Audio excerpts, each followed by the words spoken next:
Fala galera, sejam bem-vindos para mais uma análise. Hoje a gente vai falar sobre o Heinicke. Quem é esse cara, né?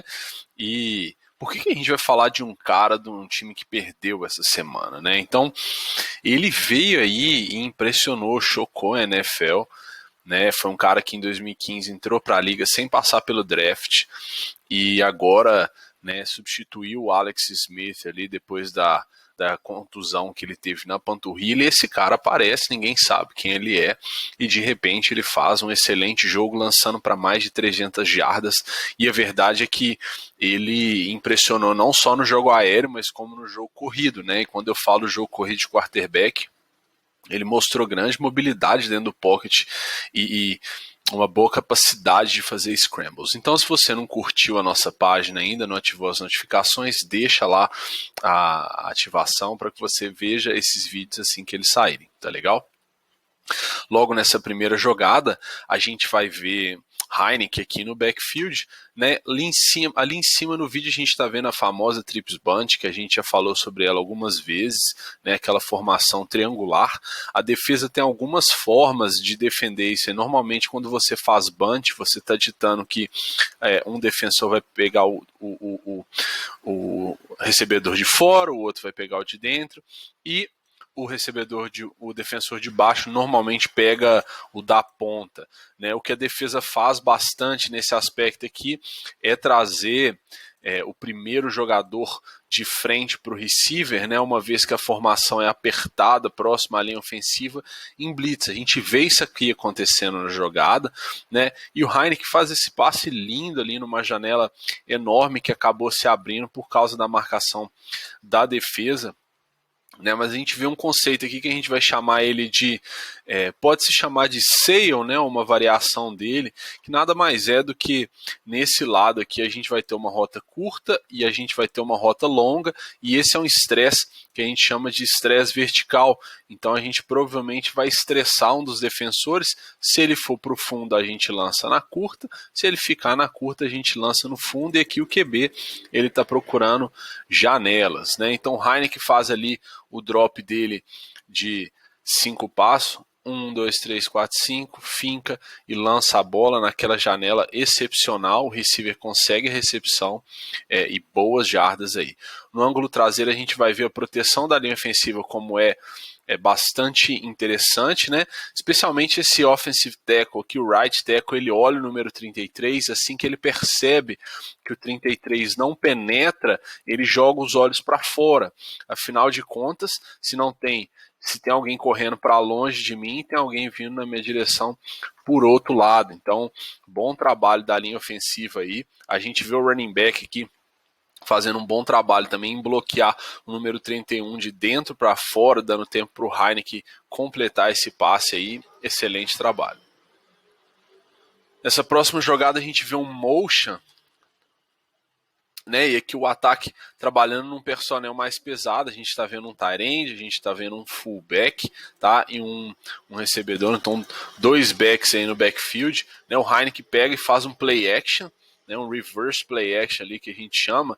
E o legal dessa jogada aqui é como que o ataque está explorando a defesa, né. A gente vê esse defensor aqui, o número 54, ele é um edge rusher, né, e a gente está vendo o tight end aqui ele fazer o que a gente chama de double moving, que ele finge essa rota para fora, mas acaba verticalizando depois, né? Então a gente vai chamar isso de double move, né? Um movimento duplo, ok? Então ele quebra e sobe, né? O objetivo aqui é fazer com que o defensor procure cortar a linha de passe. Então nessa relação aqui o defensor ele é ensinado a cortar a linha de passe, né?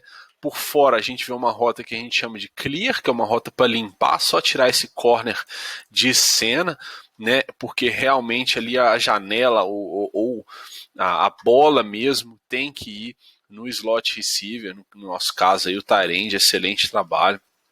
A gente vai ver a proteção aqui de play action, né? Então a gente vê a linha ofensiva inclusive indo para frente. A gente chama isso aqui de jump set, né? Isso faz com que os linebackers sejam sugados. Veja o número 98, ele é sugado, ele ainda não sabe se é corrida, depois ele volta para cobrir o passe, né? Mas aí já é tarde demais. Nessa próxima jogada, a gente está vendo um motion também, então o ataque começa com 2 running backs, a gente vê um motion, né, a defesa muda pouco, isso provavelmente indica zona para a gente, né, ou para o quarterback, né, e o Heinicke faz um excelente trabalho de sair do pocket, então ele pega a bola, play action, 1, 2, 3, finca, e aí ele vê a pressão, ele faz o que a gente chama de scramble para fora do pocket, né, consegue completar a bola ali no tight end, mas o mais interessante aqui da gente ver é a percepção dele. Então, quando ele vê pressão, né, ele consegue fugir ali do linebacker chegando. Isso aqui, na minha opinião, é um erro do running back, né? O running back deveria ter assumido essa blitz. Então, a gente vê a linha ofensiva se deslocando naquela direção, certo?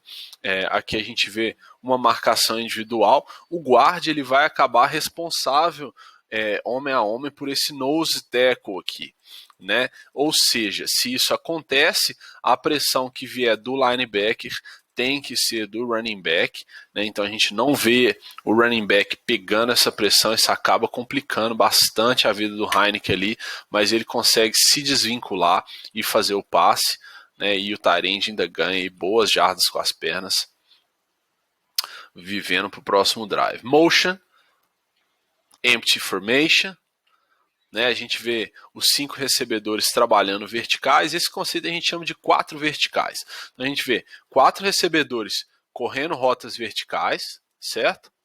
E um recebedor correndo o que a gente chama de shallow crosser aqui, né? Quando a gente vê 4 verticais, especialmente nesse tipo de formação aqui, né? A gente está vendo um recebedor numa hash, outro recebedor na outra hash, outro recebedor vertical, e não faz muito sentido o 5º recebedor correr vertical também, o estresse já não é tão grande nas regiões fundas do campo, né? Então ele corre uma rota curta aqui, porque todo mundo acabou indo para o fundo, né? Então Heinicke, na minha opinião aqui, ele tinha, né, se a gente pausar aqui agora, ele tinha isso aqui aberto, né? Ele deveria ter lançado essa bola, na minha opinião.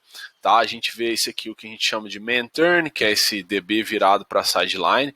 Tá? A gente vê claramente que esse safety aqui ele acaba comprando esse recebedor que vem para a hash oposta. Né? Então, nessa hora aqui, o Heinicke devia ter lançado aqui, essa é a minha opinião. Isso aqui é um touchdown, lançar a bola mais para o meio do campo aqui, saindo fora desse possível corner, né? Mas ele não consegue, provavelmente por causa da pressão. Ainda assim, ele se desvencilha e ganha boas jardas com as pernas, quebra 3 tackles aí, consegue o first down. E a gente vai avaliar aqui no ângulo traseiro aqui, o ângulo da end zone, né? Provavelmente foi aquela pressão que o assustou mesmo. Né? Embora o pocket aqui estivesse sólido, acho que ele se precipitou um pouco, talvez inexperiência de jogo mesmo, o pocket estava sólido, ele deveria ter lançado aquela bola lá, mas o playmaker que o fez ganhar essas jardas com as pernas aí e garantir esse first down que mais tarde se tornaria num touchdown, igual a gente vai ver agora nessa jogada fenomenal em que ele se desvencilha, corre, né? E essa jogada ficou famosa, viralizou aí esse pulo que ele deu. Então ele acabou em direção ao pylon ali, né? A gente vê um conceito em que os 5 receivers eles saem na rota, então o Heinicke está sozinho no backfield, né? Ele se desvencilha, a gente vê que os recebedores estão todos bem marcados, né? Então a gente vê aqui no topo, a gente vê uma marcação dobrada nesse tight end, e todo o restante está em marcação individual. Então a gente vê individual, esse safety está jogando o meio do campo, né, como se fosse um robber ali, um ladrão, ele está olhando os olhos do QB, na minha opinião, tá? E quando o Heinicke não acha opção, ele corre, se estica, consegue esse touchdown aí, todo mundo vibra muito, realmente um grande esforço aí do quarterback. A gente vê que a linha ofensiva faz até um trabalho decente, né? A gente vê um instante cruzado aqui nesse momento, tá? Esse guarda acaba fazendo um trabalho excelente, dominando o Dominic Su. Aqui a gente vê a mão na gordurinha das costas, igual tem que ser, lava ele para fora, né? Para mim o fator decisivo foi o número 94 mesmo nessa crosser aqui, que acabou dominando o guarda, mas o Heinicke deu seu jeito ali, se desvencilhou e acabou conseguindo aí mais um touchdown. Excelente trabalho. E embora o Washington tenha perdido, eu acho que ele provou que pode se manter na NFL e seria com certeza uma aposta que eu faria aí para se tornar um grande quarterback. Espero que você tenha gostado dessa análise. Deixe seu like aí, deixe seu comentário. Um abraço, até a próxima.